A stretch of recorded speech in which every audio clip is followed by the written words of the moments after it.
right around that time, I got kicked out of my church. And I remember leaving and being like, I'm never going back. And a therapist that I was seeing, because I just felt like I didn't want to be a Christian. I didn't want to serve God. I just felt like everything was so fake and waste of my time.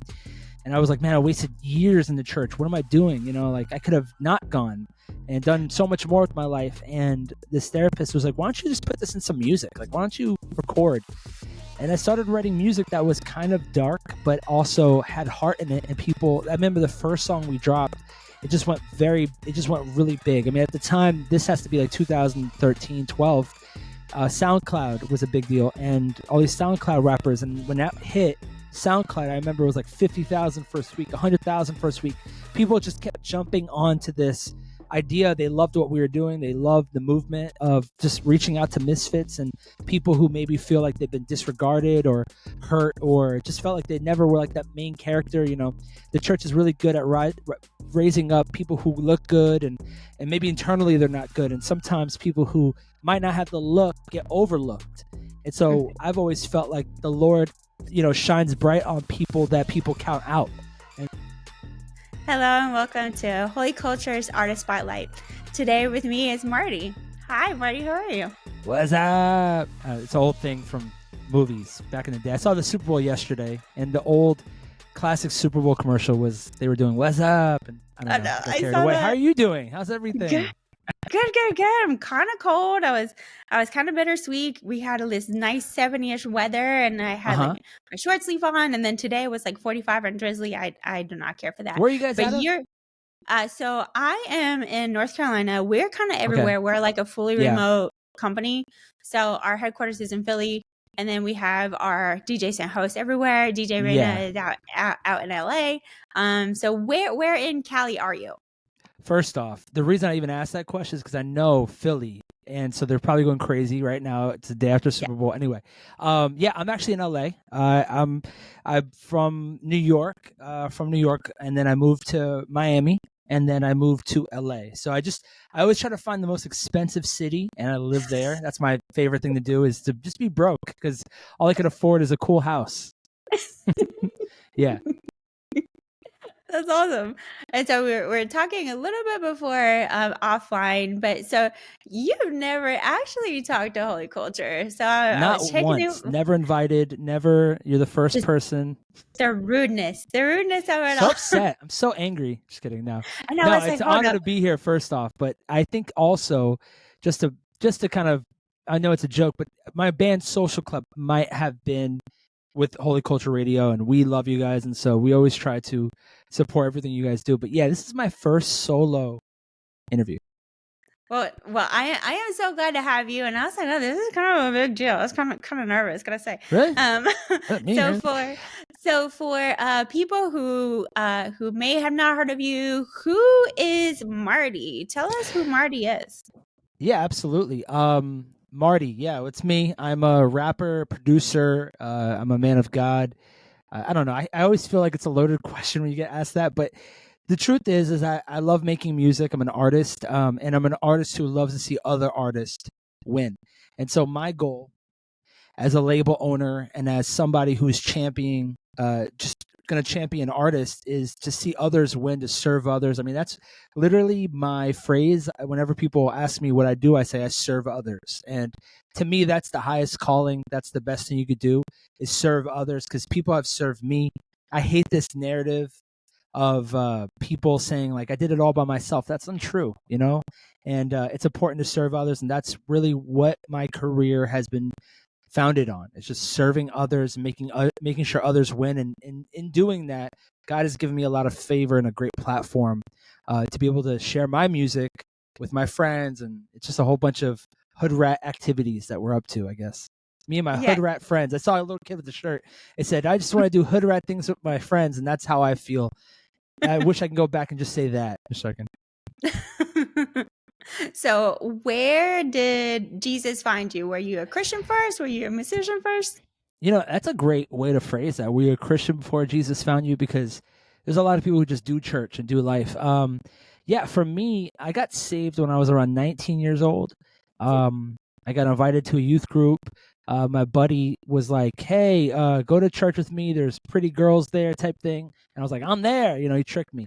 And I think it was a men's meeting, like a recovery men's meeting. It was just sad, and everyone's telling me how bad divorced men, and I'm like 19, and they're just telling me their problems about drugs and selling their body for drugs. And so I'm over there sitting, and I'm like, this is great. But anyway, God really just in those moments, I think God saw probably my intention was wrong, but my heart was in the right place, and God totally just transformed my life to the point where I really didn't have a reference of what that looked like for me. I didn't get it. I never really had a mentor. I never really had people to invest in my life. So for me, it's like, when you bring a friend to church, it's the best way to explain. You bring a friend to church, you have to make all these excuses. You're like, yeah, this doesn't normally happen We here. usually don't do this. You know what I'm saying? We don't normally talk about the blood moons. We just don't. And so for me, I really never had that. So I got to just experience it, and I loved it all. I loved everything. And I think that's the funny part about God, is that we try to make God look better than he is. And the truth is, we don't have to do extra work. We don't have to make excuses for God. He's great, and he's awesome. He's good. And so because of that, I got to experience God in a really different way. I got to basically be like, I don't like that. I like that. I mean, the first time I went to church, I didn't know worship was like a thing. And so I didn't, basically it's karaoke. And when I walked up to the worship pastor, I was like, dude, you need to record these songs. They're so good. And he's like, this is Hillsong. And I'm like, okay, what is that? Like that, I didn't know. I'm like, what's a Hillsong? I didn't, even know what that was. And so it's just funny how my experience with God was just totally fresh. But all I could say is I really had that experience, and it totally wrecked me. And, I just wanted to live right. I wanted to give whatever I had to God. Music wasn't my end goal by any means. I didn't even want to be a musician. That wasn't even a concept. I wasn't even making music. I didn't make music until I was 23 years old. So I've been doing it for like over 10 years now, like 13 years now. And God has just taken me around the world with my band, Social Club Misfits. And God's just taken me. I feel like I'm just a guy who said yes to God. And every single time it paid off. Yeah, God's ride is so much better than our limited imagination. I always feel limited, so when God says do something, I'm like, I'm okay, I'm on it right now. Yeah. So you started making music at 23. What was that like? What inspired you to pick up whatever it is that you picked up? Was it a guitar? Yeah. Was it a set? What was it? To be honest with you, I had a really tough situation. So I went to church at 19. And then as I progressed through, you find a church that kind of fits you a little bit better. I mean, the church I was going to was great, but I just always felt like I could never be, how I guess sometimes you have to take yourself out of a situation so people could appreciate you, so people could honor you, so people could understand that, you're not just good because you're there. You're good wherever you go. And so for me, I felt like I could never grow in leadership because they saw me go from really just a diamond in the rough to somebody who was getting discipled. And I mean, even the discipling process, I wasn't getting discipled. I just was going to church and attending a small group. But that did wonders for me. So I encourage anybody listen to this to do that. But afterwards, I went to a church in West Palm from Fort Lauderdale. And in that church, they put me through Bible college. I started serving in the youth group. I started serving young adults. And then eventually I became the youth pastor after like 4 years. I graduated Bible college. I did all these really cool things. And then right at the end of that, as soon as that ended, my pastor had a nervous breakdown. And he basically just wrecked the church and left a bridge of fire behind him, wrecked his marriage, wrecked everything that we all knew about this man. He was such a great man of God. And I don't know, something must have short circuited in his brain. But on one Sunday, he wasn't supposed to be there. He shows up and then is like, "Hey, if you're not for me, you're against me." And he saw me, and I was working at the church, and my sister was too. And he's like, "Both of you could leave. You both can get out of here. You're not supporting me." And he had his own illusions in his mind of things that people were saying about him. And to be honest with you, I didn't even know the full extent of it. I just knew that he was struggling because of the last couple times I've spoken to him. It was just a little bit off. And I'd spent so much time with him. He mentored me. And so right around that time, I got kicked out of my church. And I remember leaving and being like, I'm never going back. And a therapist that I was seeing, because I just felt like I didn't want to be a Christian. I didn't want to serve God. I just felt like everything was so fake and a waste of my time. And I was like, man, I wasted years in the church. What am I doing? Like I could have not gone and done so much more with my life. And this therapist was like, why don't you just put this in some music? Like, why don't you record? And I started writing music that was kind of dark, but also had heart in it. And I remember the first song we dropped, it just went really big. I mean, at the time, this has to be like 2013, 12. SoundCloud was a big deal, and all these SoundCloud rappers. And when that hit, SoundCloud, I remember it was like 50,000 first week, 100,000 first week. People just kept jumping onto this idea. They loved what we were doing. They loved the movement of just reaching out to misfits and people who maybe feel like they've been disregarded or hurt or just felt like they never were like that main character. The church is really good at raising up people who look good and maybe internally they're not good. And sometimes people who might not have the look get overlooked. And so I've always felt like the Lord, shines bright on people that people count out. And those are the misfits. Those are the people that I was called to reach. And so we started, it was a different time in music, Lecrae and Reach Records, and they were doing like the Bible chapter by chapter music. That's how it was. But I just could never relate to that. I was like, when I remember there's a song that Lecrae sings called Don't Waste Your Life. And he's like, when Paul said, and I didn't know Paul was in the Bible. I thought Paul was a person.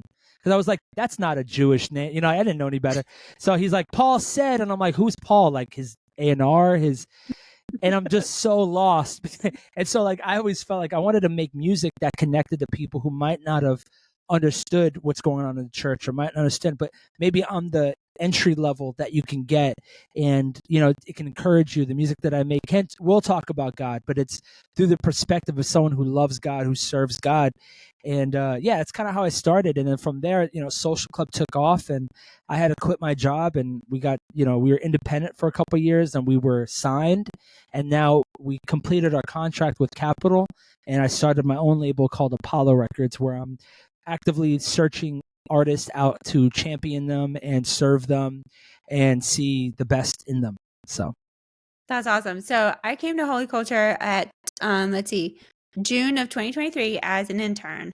And I think that summer was the summer that Social Club Misfits was doing the collaboration with Shepherd. And that was like the last song we had. Went bonkers. Everybody went nuts over that. So it did really well. So Social Misfits started, well, according to Spotify, your first thing with Social Misfits was 2011. So what I started doing was, so those were all free records. And I think the first one that was like legit out was Rejects. And I think that's 2000, it might be 2012 or maybe 2011. But another thing we did is we gave all our music for free at the time. So people would, it was a different time in the culture where we give stuff away. And then I just started putting it online because I'm like, why aren't we making money from this? But that was a big thing too, is that we would drop everything for free. And that was different. That was totally opposite. But that's what the mainstream did. And we didn't know what was going on in the Christian world. We just knew everyone was dropping mixtapes and things like that. So the big mixtape for us, I think, was 2012. And that was called Summer of George. And that's not even online because of the samples. But that was just a massive, stake. And hey, we're here. And then after that, we just nonstop released every year until a couple of years ago. Right. And so you said that your contract with Capitol Records, Capitol, finally ended. So I saw that Fern had started to release some stuff at the end of last year. So is that kind of when you're like, okay, now I'm free to kind of do my own thing? Or like, how did the whole Apollo thing come about? Yeah. So we were released so we signed for, I think, 5 albums. And that ended around 2021. So if you're listening to this, here's some education when it comes to music business. Most labels, major labels, I think we were the only artist that I could think of till that time that was signed to like a major outside of NF. NF and us were on the same label, Capitol, but we were like on a major. And so one thing about majors is that they will they do this thing called sunset clause. So after you fulfill your contract, what happens is you have to wait a certain time period before you can release new music. And a lot of times that will make an artist stumble, and 2 years without making music, where's the money coming from? It's really a crazy thought to think that they do that. But so we had to wait from 2011 to 2023 to release anything, to the end of it. So right around 2024 is when we could release music. And so Fern started releasing music, I believe, around May of 2023. My first single, In My Room, was in January. Then I did Nope with Derek Minor. So 2024, I literally had just drop every single month. I dropped Flop Era around June, and then I did Part 2 the end of the year. That album did really, really well. And then I also signed another artist called Gavin the Hot Rod, and I did a bunch of little projects with a lot of these great artists that I started championing. That was like the beginning steps of Apollo. Was it started earlier, but I just didn't want to be somebody who was like, hey, we're starting. I wanted to show and prove. I wanted to show everybody I could do this. So after the first year of it actually being a label, that's when I announced it. And so we just announced it like in a week ago with our artists, just to kind of get everyone on the same page. But we have 2 artists, and then we also have a distribution company where I have about 15 artists that are out. I've helped a lot of artists with their careers. I've helped a lot of artists with their contracts. One of the things that I've always loved to do was be involved into the music business part of what we do. And that's actually who I gravitate to. I gravitate to artists that understand the business side a little bit more, because I feel like I'm a businessman that makes music, not an artist who's a businessman.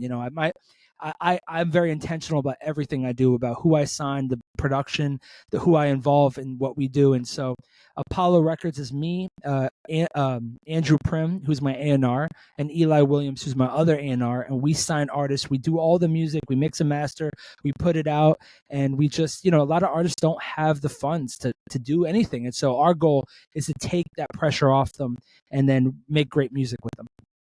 That's awesome. So where does the name Apollo come from? Yeah, so Apollo is the name of my son.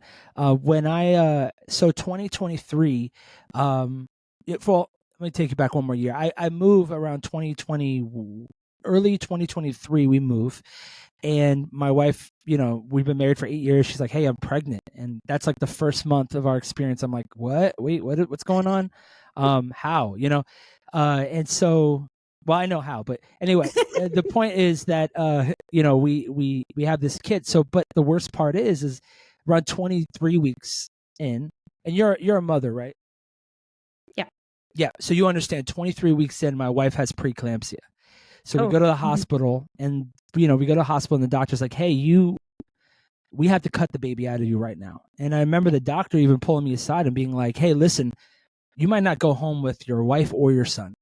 I just want to let you know there's a good chance that this is it's so complicated, the way that I guess that something was happening where the baby was getting no nutrients, no anything. And it was just a really scary moment in our life. Just, wow, what's going to happen here? I have this kid who's in the NICU, the ICU for newborns. I have a wife who's getting cut up and I was in the hospital for 3 months. So in those 3 months is where I started releasing the first couple songs. I started making them inside of the hospital and then releasing them. So like the second song I released, Nope, I literally made that inside of the cafeteria of the NICU by myself. There's no other dads there. I was there every day in the ICU. A lot of these songs were birthed out of pain and terrible places where we are, where we were. But I knew the future. I knew that what God had, and I knew that this was just a part of the testimony that God was giving me. And, a year later, I have a son that was, 2 pounds. He was born 2 pounds, 2.3 pounds. And, fit in your hand. And then my wife, so early, she had to be in the hospital for 2 weeks after. And we named our son Apollo because we just love space. We just Apollo 11 to the moon. And, I think Apollo comes from the place where I wanted to build legacy. I wanted to build something that lasted beyond me, that went beyond my artists, something that all my artists are family men. All my artists have families and kids. And like one of my artists is having a baby like the next 2 days. And my goal is to make him enough money where he could be a full-time artist. I don't want to sign a part-time artist. That's not my goal.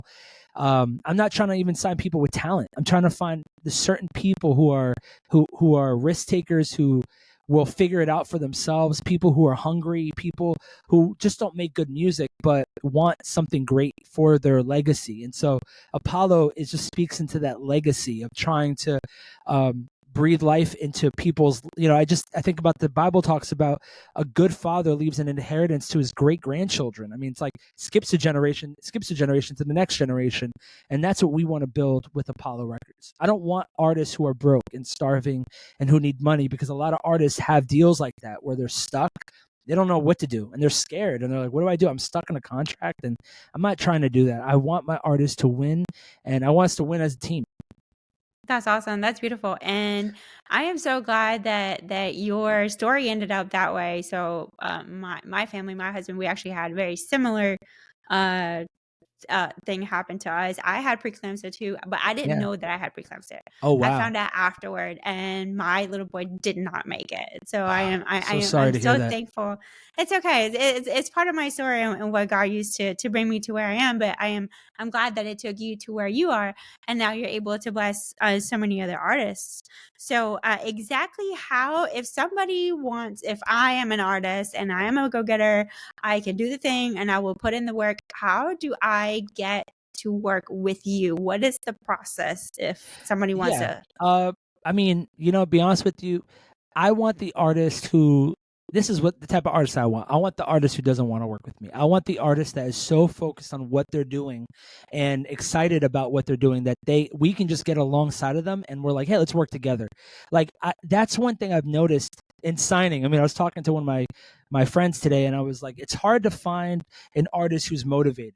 I want to find the people who don't need me. They're trying to figure it out on their own, and I'm actively searching. I mean, I actively search, and a lot of artists are like, how do you find your artist? Well, this is how I find my artist. Are you posting? Are you making good music? We're looking for a certain sound as well. I mean, I don't know why I did this, but last week I did something on Instagram where I was like, hey, if you're an artist and you're looking at wanting to start anything, please contact my A&Rs. We made a spreadsheet with all these different artists, and most of them, they're hobby artists. I'm not trying to I'm full-time. I've been doing this for 15 years full-time. I'm not trying to work with people who just want a hobby. I want to take over the world. I want to do things that are incredible, that I could be proud of. And that takes a certain type of you have to be motivated. You have to be somebody who's hungry. It takes a certain type of person. I mean, I'm trying to make CEOs. I'm trying to make people who, after Apollo Records, can do what I'm doing, serve other people. And so that just takes a certain type of artist. It takes a certain type of personality. I mean, I was telling my friend today, because he's like a mentor. He's a mentor to me, and I was telling him I would rather choose hustle over or a good attitude over good music. A lot of artists have great music, but they're just such a pain to work with, and I refuse. I mean, just setting up interviews, people are very unorganized. They don't know what's like. They don't even. I mean, it's just. There's so much I could say about that, but most artists don't do the bare minimum. They just think it's dropping music. That's not good enough for me. And I want to see people who want to win. I want to see people who want to be full-time artists, and that is a certain type of person. Yeah. And so for those who are watching, check your DMs, check your emails, please. Always check them. It makes our job easier for us to help you. Be organized. Yeah, pay your producers. That's something. I mean, it's simple. I mean, the things that here's the thing is that the reason I moved to LA was to start working more in the sync world, to be a songwriter, to work. And I did not work with one Christian artist for about a year and a half. I worked with everybody in the mainstream, was working on other people's albums. Like I had A&Rs reach out to me and say, hey, let's work on Jack Harlow's album. I had an A&R reach out to me. Let's work on some songs for Selena Gomez. None of those, I submitted and none of them really went anywhere, but I have had people reaching out to me to do all these things. And some songs I have for people actually did work and some songs did not, but that's the goal. The goal is to build and take your time. And those are connections I have for the rest of my life. But the goal is to perform on that mainstream industry standard level. And I don't feel like, for the most part, outside of a couple labels that I love, like they're not doing the bare minimum, the industry standard, which is, they don't even, most artists don't even understand where the publishing comes from. I mean, I had an artist the other day that I submitted a claim for a couple songs, and they had $4,000 in an account they didn't know, and they needed the money. There's a lot to be taught, and so that's a big piece of Apollo Records is we're here to teach you. And there's no shame. A lot of artists don't know, but we're here to teach you how to open up your publishing and how to claim, and we're going to help claim, and we're going to, champion artists so that once I could teach a man how to fish, I'm going to be happy. That's the goal. I just want to teach artists how to fish. Not just to watch me, Right. And so, and where does the whole, cause we're talking a lot about, business, but we are doing kingdom work, right? And so, as far as like biblical standing, how do you plan on mentoring them that way? And what does that fellowship look like for your artists? Yeah, I mean, I'm not looking at mentoring people like that. And here's why. I mean, I think that the Christian thought is your label, is everyone being mentored? And this is not a church organization. This is the music business. And for me, I feel like, we have camaraderie. I have accountability and camaraderie with my artists, but I really try to find men who love God, who love their wives, who would choose their wife over music. That's kind of like the type of standard I have. And one thing I don't want to do is sign people for talent, because talent's a great cover up, right? Like, you could be very talented and people will cover up the sins that you do because your music is great. And those are not the artists I want to work with. And so, I love God. I put my whole life has been to serve the Lord. And one of the reasons why I serve God through music is because when I got saved, that was the first thing I didn't have. And most of the people who get saved, that they feel, convicted in what they listen to. I mean, we listen to music every part of the day. I listen to it driving. I listen to it in the store. There's someone always speaking into your life. So the goal is to speak life over people and to not have to compromise to do that. And so all my guys are great people. They love God. They love their families. And for the most part, I mean, I want people who would choose their wife over, going to an award show. That's kind of like that's a very important piece of the puzzle here, because I can't do what I do. We can't affect and win souls for the Lord and help other pastors and people do what they do. I feel like we're a piece of that puzzle. And I would hope that our music would lead people to the Lord and even push them into that direction. But there's a lot of people who listen to our music that do not serve God. And that I'm blessed to be able to talk about God in their ear, whether they like it or not, whether they're working out in the gym. But yeah, I'm not running a discipleship course. I'm not running anything like that. What we do is a business, and the business is to put good Christian content out and to fund people's lives, to fund careers, and to further the gospel through that. And so with Social Club, Social Club, we've been able to travel around the world and preach the gospel on stage. We always said that we're almost like pastors who do music. We're not guys we're not artists who talk about God. When you hear us or see us on stage, you can talk to any person who's ever seen us. We are going to push the gospel, and this is the avenue. This is the vehicle to do that for us. I love it. So how do you plan to balance your artistic, so Marty's artistic, and you're doing it so far, but also the business side, the CEO business side? How are you going to balance these two things out? It's a great question. I'm so glad you asked that, because I never got asked that, because that's a hard balance. But I will say this: the Lord opened up these opportunities for me because I was doing them before I had the opportunity. And so I do believe that before you walk into that level of your calling, for the most part, you should be doing it already. And then God kind of gives you that opportunity. Like, if I wanted to do what you do, I would want to start my own company and start to interview people, and I would do it for free before I get paid to do it. And so everything I've done, I feel like when I was with Social Club for 10 years, I mean, we're still in Social Club, nothing's changed, but when I was a Social Club, I had a crash course of learning how to be a manager, an artist, a DJ. Every part of the business you have to learn now as an artist. And in 2020, I went to Berkeley to school again while I'm being signed because I wanted to learn the business a little bit more. And so in doing that, I feel like it was incredible. I don't know everything. I'm not going to lie to you, but I'm always willing to learn and figure it out. And so far, God has opened up insane doors. I mean, there's so many things that we have in the future preparing right now for that are going to shake up the entire industry in a different way. And to do that, we need money. And to do that, we need the right music. And to do that, we need all the pieces playing their part. And so for me right now, I think I'm at the point now where I have to scale the business. All right, we're getting bigger. There's more money being made. There's more artists I want to sign. How do I do that? But serve and are faithful with what I have. And that's where I'm at now. God hasn't opened up the next door yet because I'm still working in it right now. When he opens that next door, then it's like the Bible says glory on glory, like there's levels to this, and that's a real thing.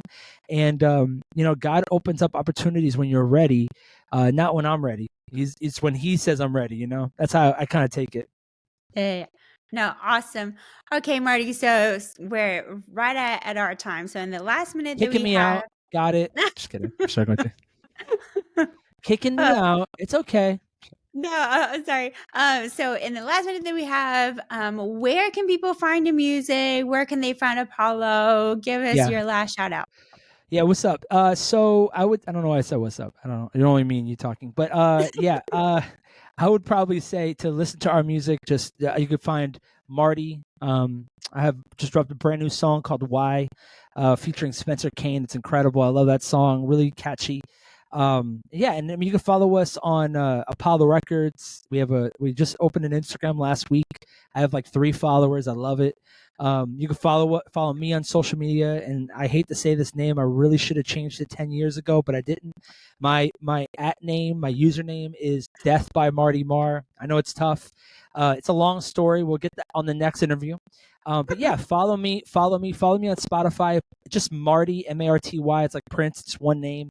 And I hope you enjoy the music. I mean, the goal is to make good music that is that doesn't lack, that doesn't drop off in quality because we're Christians, but has that standard. I feel like we've been blessed to have guys like Reach, like Lecrae and at Reach, and there's great labels out there who have paved the way for us. And I mean, my goal is to just join and just go through those doors they've already opened, and hopefully open more doors for everyone behind us. But yeah, the quality, we're setting the quality, and check us out, Marty, on Spotify. If you haven't, you're missing out. And if you have heard it and you don't like the music, go to heaven. I don't know. See you in hell from heaven. Just kidding. No, it's awful.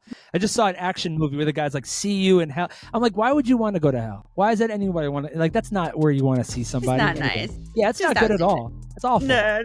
Well, thank you, Marty, for hanging out with us, and we will definitely come back to you like sometime, have a follow-up interview.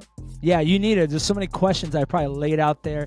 People listen to the interview, they're like, what is he, what in the, how? And so, yeah, I listen, let me tell you something. What an honor it is to be here, to be interviewed by you, to even be a part of the Holy Culture stratosphere. I mean, you guys are doing so much.